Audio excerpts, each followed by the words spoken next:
Shri school പദ്ധതിയുടെ പൂർണ്ണരൂപം Pradhan Mantri schools for rising India.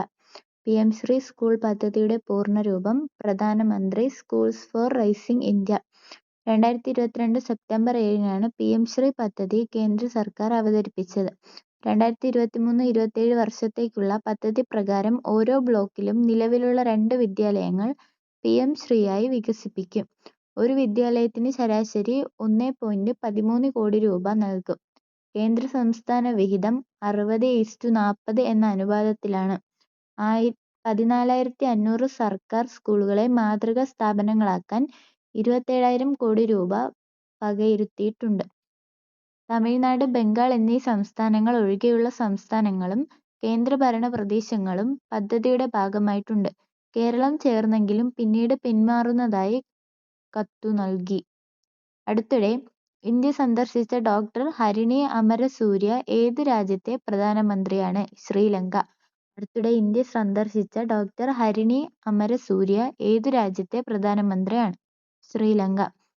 ഒരൊറ്റ ഓർമ്മക്കുറിപ്പിലൂടെ ആഗോള ശ്രദ്ധ നേടി ഈയിടെ 35-ാം വയസ്സിൽ അന്തരിച്ച ദക്ഷിണ കൊറിയൻ എഴുത്തുകാരി ആര്? ബൈക്ക് സേഹി. ഒരൊറ്റ ഓർമ്മക്കുറിപ്പിലൂടെ ആഗോള ശ്രദ്ധ നേടിയ ഈയിടെ 35-ാം വയസ്സിൽ അന്തരിച്ച ദക്ഷിണ കൊറിയൻ എഴുത്തുകാരി Baek Sehee. I want to die but I want to eat tteokbokki. 2018 ഓർമ്മക്കുറിപ്പ്. രണ്ടാം ലോക മഹായുദ്ധത്തിൽ ജപ്പാൻ സേന മറ്റ് 2 രാജ്യങ്ങളോട് ചെയ്ത അതിക്രമങ്ങളുടെ പേരിൽ ക്ഷമാപണം നടത്തിയ മുൻ ജപ്പാൻ പ്രധാനമന്ത്രി ഒക്ടോബർ 17-ന് അന്തരിച്ചു. അദ്ദേഹത്തിന്റെ പേര് ടോമിച്ചി മുറയാമ.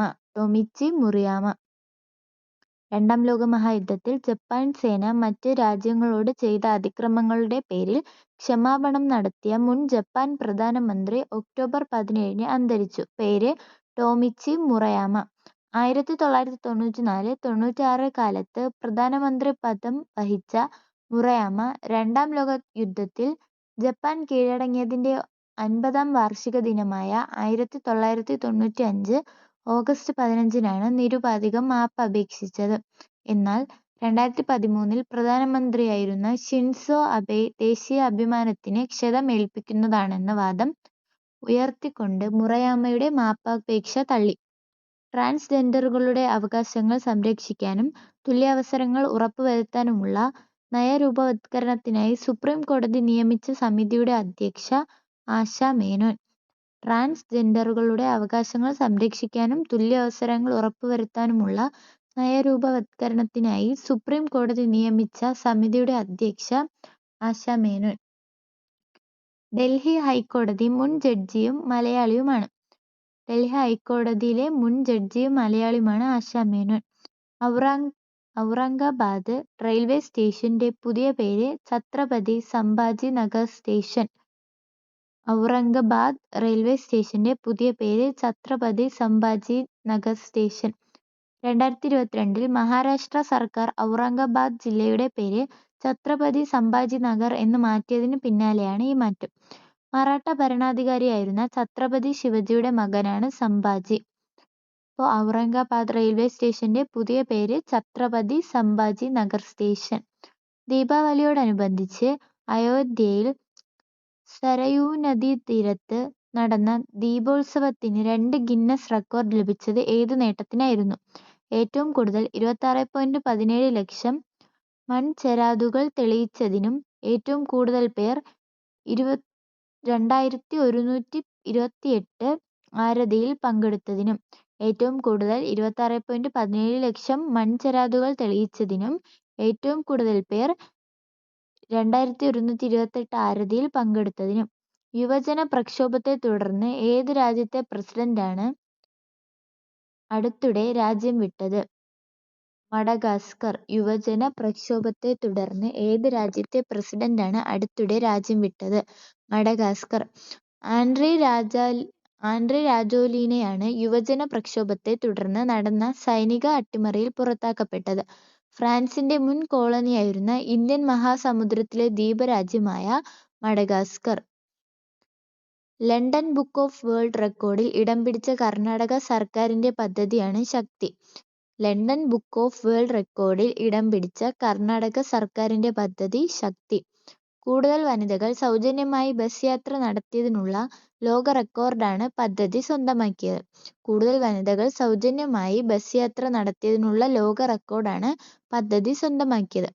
ഇന്ത്യയും ദക്ഷിണ കൊറിയയും ചേർന്നുള്ള ആദ്യ നാവിക വികാസത്തിന് വേദിയായത് ബുസാൻ. ദക്ഷിണ കൊറിയയിലെ ബുസാൻ. ഇന്ത്യയും ദക്ഷിണ കൊറിയയും ചേർന്നുള്ള ആദ്യ നാവികാഭ്യാസത്തിന് വേദിയായത് ബുസാൻ, ദക്ഷിണ കൊറിയ. INROKN എന്നായിരുന്നു പേര്. ഇന്ത്യയും ഇന്തോനേഷ്യയും ചേർന്ന് വിശാഖപട്ടണത്ത് നടത്തിയ നാവികാഭ്യാസമാണ് അഥവാ 5ാം എഡിഷൻ സമുദ്രശക്തി. ഒളിമ്പിക്സ് മാതൃകയിൽ സംഘടിപ്പിച്ച രണ്ടാമത് സംസ്ഥാന സ്കൂൾ കായികമേള നടന്നത് തിരുവനന്തപുരം. ഒളിമ്പിക്സ് മാതൃകയിൽ സംഘടിപ്പിച്ച രണ്ടാമത് സംസ്ഥാന സ്കൂൾ കായികമേള നടന്നത് തിരുവനന്തപുരം. ആദ്യമായി മേളയിൽ കളരിപ്പയറ്റ് മത്സരം ഉൾപ്പെടുത്തിയിരുന്നു. തിരുവനന്തപുരം ജില്ല ചാമ്പ്യൻ പട്ടവും സ്വർണ്ണക്കപ്പും നേടി തൃശൂർ 2ാം സ്ഥാനം കരസ്ഥമാക്കി. ഒളിമ്പിക് സ്വർണ്ണ മെഡൽ ജേതാവ് നീരജ് ചോപ്രയ്ക്ക് ഇന്ത്യൻ സൈന്യത്തിന്റെ ഏത് പദവിയാണ് ലഭിച്ചത്? ഓണററി ലഫ്റ്റനന്റ് കേണൽ പദവി. ഒളിമ്പിക് സ്വർണ്ണ മെഡൽ ജേതാവ് നീരജ് ചോപ്രയ്ക്ക് ഇന്ത്യൻ സൈന്യത്തിന്റെ ഏത് പദവിയാണ് ലഭിച്ചത്?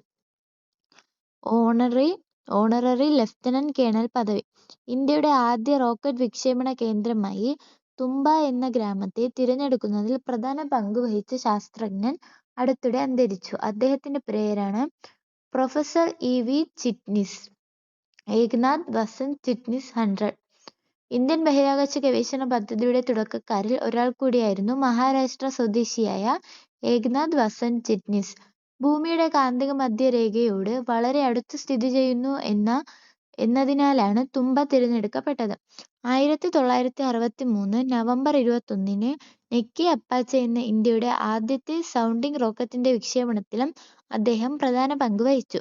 മുൻ രാഷ്ട്രപതി KR നാരായണന്റെ പ്രതിമ കേരളത്തിൽ എവിടെയാണ് രാഷ്ട്രപതി ദ്രൗപദി മുർമു ഈയിടെ അനാച്ഛാദനം ചെയ്തത്? തിരുവനന്തപുരം രാജ്ഭവനിൽ. മുൻ രാഷ്ട്രപതി KR നാരായണന്റെ പ്രതിമ കേരളത്തിൽ എവിടെയാണ് രാഷ്ട്രപതി ദ്രൗപദി മുർമു ഈയിടെ അനാച്ഛാദനം ചെയ്തത്? തിരുവനന്തപുരം രാജ്ഭവനിൽ. ഒക്ടോബർ 24 അന്തരിച്ച പീയൂഷ് പാണ്ഡെ 70. ഏത് നിലയിൽ അറിയപ്പെട്ട വ്യക്തിയാണ്? പരസ്യരംഗത്തെ കലാകാരൻ. ഒക്ടോബർ 24 അന്തരിച്ച പീയൂഷ് പാണ്ഡെ ഏത് നിലയിൽ അറിയപ്പെട്ട വ്യക്തിയാണ്? പരസ്യരംഗത്തെ കലാകാരൻ. പ്രമുഖ ബ്രാൻഡുകൾക്കും സർക്കാർ ഏജൻസികൾക്കും വേണ്ടി പ്രശസ്തമായ പരസ്യങ്ങൾ തയ്യാറാക്കി. 1988 രാജീവ് ഗാന്ധി പ്രധാനമന്ത്രിയായിരിക്കെ ദേശീയോദ്ഗ്രഥനം പ്രോത്സാഹിപ്പിക്കുന്നതിനായി ദൂരദർശൻ തയ്യാറാക്കിയ മിലേ സുർ മേരാ തുമാര എന്ന വീഡിയോ ആൽബത്തിനു വേണ്ടി വരികൾ രചിച്ചു. ഗുജറാത്ത് മുഖ്യമന്ത്രിയായിരുന്ന നരേന്ദ്രമോദിയെ പ്രധാനമന്ത്രി പദവിയിലെത്തിച്ച 2014 അബ് കി ബാർ മോദി സർക്കാർ എന്ന പരസ്യ പ്രചാരണത്തിന്റെ സൂത്രധാരനും പീയൂഷ് പാണ്ഡെ ആയിരുന്നു.